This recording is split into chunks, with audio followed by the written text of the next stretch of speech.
Hey, joining us now on the MARR Army Rock Show. I was so excited when I heard a chance I was going to get to talk with Roy Davis from the band Shy, a band I loved so much back in the day and learned to love again in 2011. So, Roy, welcome to the show. Thank you, and thanks for those compliments. Oh, yeah, man. I was a huge fan of your guys from the first time I heard you. So, let's go back now. You were in the band almost from the very beginning. So, tell us a little bit about how you jumped in and became a part of Shy. Pretty much from the very beginning. I knew all the guys. We were all part of the local music scene in Birmingham. We all knew each other. We were all in various bands. And Shy managed to get a deal with a small record label called Ebony. And they recorded an independent album called One Spittin'. And on the back of that, they got introduced to RCA BMG. And on the back of that, got the major record deal. And when they actually got the deal, for whatever reason, the bass player couldn't do it, and as I was their mate, they asked me to join. So timing was really lucky, huh? It was perfect. I mean, to be fair, we were all friends together. We all drank together. We all went to the same bars and pubs in England. So we all knew what was going on. You know, it was a really exciting time at that time in Birmingham. So folks are going to want to know, what are you doing musically speaking these days, you personally? Well, basically, I own a music venue in Birmingham called the Asylum Venue. You should check it out on the website. It's really good. And basically, we've got a club night, the atmosphere, which is the reason I'm here tonight. Plus, also in London, and I do music publishing at the same time. So I'm still heavily involved in music.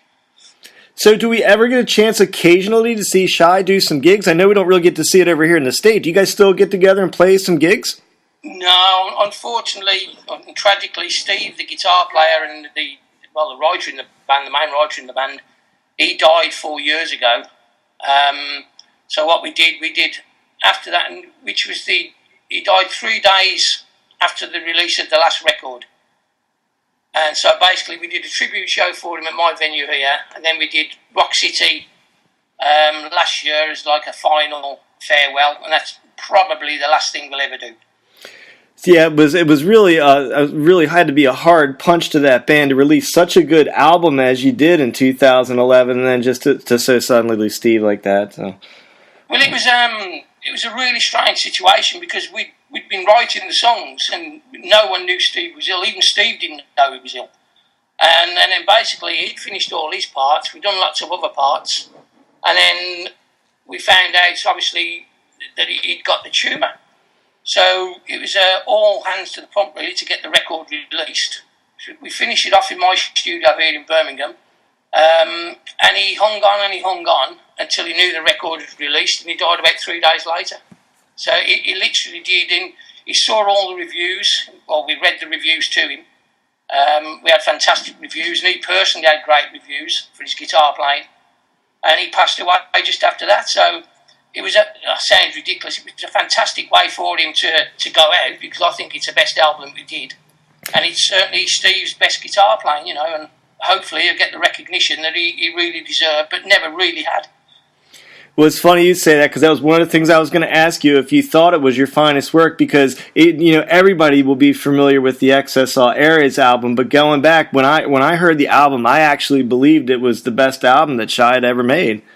Well, we were really pleased, and when we started doing the demos, we were really excited by the demos. And I've always done, well, for a long time, I've done all the business for the band and sort of negotiated the contracts and done all that sort of stuff. So when I first started shopping it around, but obviously it didn't have Tony on it. It had Lee. He was fairly well known in his own right anyway, and he was a great mate of the band. And there wasn't negative feedback. There was a lot of feedback coming back saying, yeah, it's not Tony, it won't work. And so they were offering deals that I just turned down. And when the album was done, so we did the album ourselves, we self-financed it ourselves. And then when the album was done and I introduced it to people, suddenly everyone was excited and wanted to be part of the album. So we were really pleased. It's an absolutely fantastic release, and we're going to play music off of that tonight. Now, going back just for fun, I found my old cassette copy of Excess All Areas, and I've never stopped listening to it really. But I went to see, man, I'm just going to renew it, get a new CD, and you can't find one in the States for less than $21 now. Does it flatter you that it's fetching a premium price right now out there? Well, no, it's really strange for us, to be honest with you, because the very original record, Once Bitten, which was done on the independent label, that was selling at record fairs for £180. So what's that? Around about $300. Wow. which was quite funny, really. And Excess did pretty well, to be fair. It did pretty well in Europe, but we'd had a lot of advances. We'd had a lot of money, and it never really got us to the level where we were hoping to be. But what's very interesting about all this is the amount of people that we didn't know at the time, the amount of people who really like Excess, and obviously people like yourself. And there's a lot of people in America that we now know who were really into the band, but we had no knowledge of this at all at the time. It was very odd, and we seem to be remembered a lot more fondly than we were actually in the time we were doing it. It's one of those. Yeah, I would love to see you guys either get aboard the Monsters of Rock cruise or do the M3 Festival, both of which we do. And I know you don't really play anymore without Steve there, but I think you'd be amazed. I've seen so many bands like yourselves that had no idea how many people were just clamoring to see him again. Man, we would love to do that cruise. I mean, it's quite funny because Tony's done it with TNT. And I look at the bands who are on that cruise, and again, over the last few years, and there's quite a few festivals going around. And I look at the bands who are playing those festivals, and I think we should be doing that.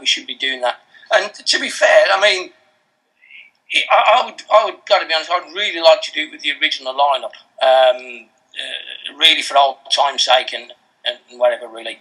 But it would be great to do those cruises just to do them, and just for and meeting up with all the old bands again, it'd be great fun. Yeah. So, who are some? I mean, you went on tour with Bon Jovi, correct? No, we did a show with Bon Jovi in Birmingham. It was really funny. It was a Christmas show, and it was in Birmingham, the NEC.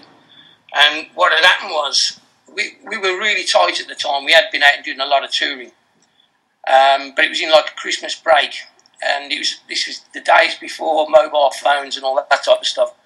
And I'd gone out Christmas shopping with my wife, and we'd had a massive row in a garden centre, funny enough. And we were still arguing. And there was a note being pushed through the door: you must ring the management company now.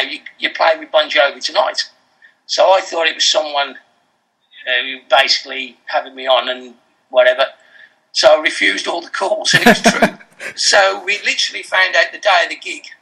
We got there, I don't know, half hour before the show. There was a bomb scare, so everything was emptied. And the first time we went on the stage that night to play the gig was as we pushed our gear on. It was but we had a fantastic evening. We met the guys in Bon Jovi. They were fantastic, and I met them again a couple of years later at the Rainbow, and they remembered us, so that was really cool. So what was your peak year here in the United States with touring the US? It was a bit of a funny thing with the States, really. We did lots of European touring with bands that are big over here.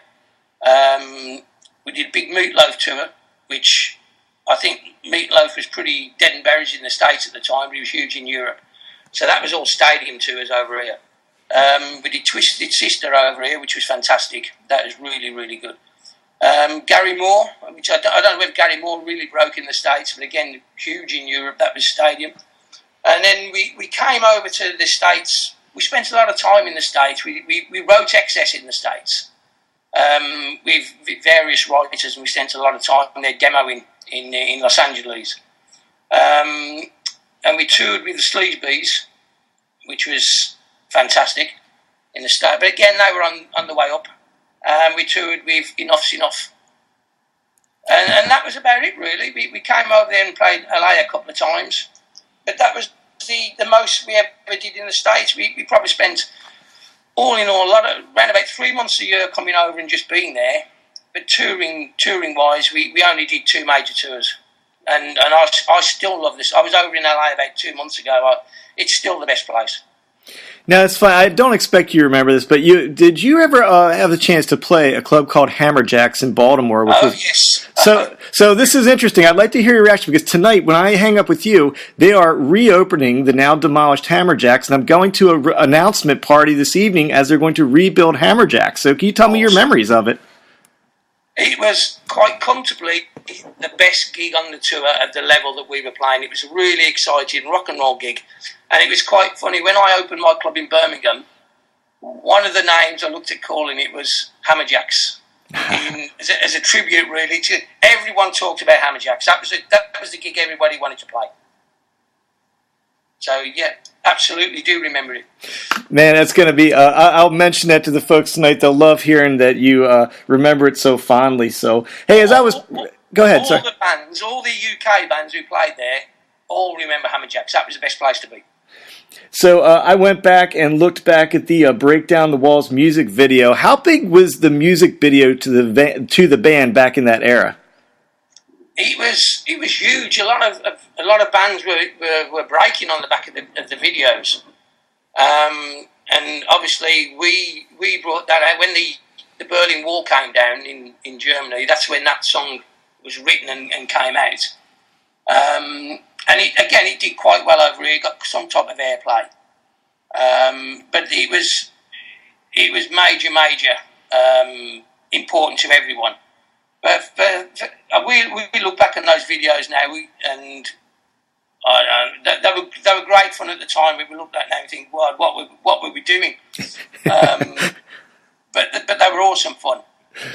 Hey, so do you still see Tony from time to time? Do you guys still find each other around town? Not really. Tony lives in Norway, and he does lots of session work, and he's doing albums all over the place and whatever. We're all in different parts of the country, really. In fact, there's no one local at all. I've got a label that I put very few records out. It's just Friends Records, and I put the original Drummers record out around about a year ago with a band called 7 Hard Years. And that was the original drummer, Alan Kelly's band. That did quite well. But we don't really see each other. We generally keep in touch on Facebook every now and again, just saying what you're doing, and we'll comment on each other's posts and things like that. But to get together and do something important would be really good. Well, I'm just going to keep my fingers crossed that something important someday, somehow, will be a Monsters of Rock Cruise appearance. And if someone would ask us to do the Monsters of Rock Cruise, I'm sure we could get together to do it. I will throw that out there. I don't have any pull, but I'm going to go ahead and keep throwing your guys' name out there. If you want to introduce that idea, because I really would, I could do with some sunshine. Doing it on a boat and playing, that would be fantastic.